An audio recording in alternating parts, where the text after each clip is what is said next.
सरकारले यो निषेधित क्षेत्रको निर्णय फिर्ता नलिएको अवस्थामा हामी माग गर्न चाहन्छौं कि यो अलोकतान्त्रिक संविधान विपरीत सिङ्गो काठमाडौँ महानगरलाई निषेधित क्षेत्र घोषित गर्ने कार्य फिर्ता लिनुपर्दछ। सरकारले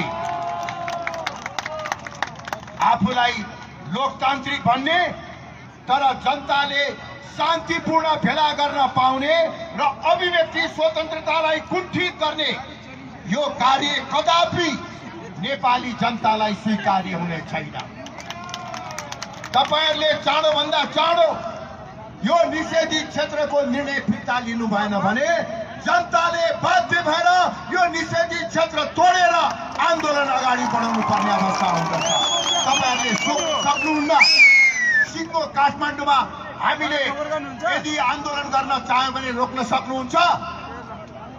यही जमात पनि अहिले हामी जुलुसको रूपमा यता गौशाला वा ज्ञानेश्वरतिर गयो भने तपाईहरुको जुन राष्ट्रवादी भावना छ त्यसलाई हामी कदापि मर्न दिने छैनौं, तपाईहरु प्रति बेमानी गर्ने छैनौं भन्ने कुरा पनि म यहाँहरुलाई विश्वास दिलाउन चाहन्छु। साथीहरु, अन्तमा म फेरि एकपटक तपाईहरु सबलाई अहिलेसम्म तपाईहरुले देखाउनु भएको उत्साह,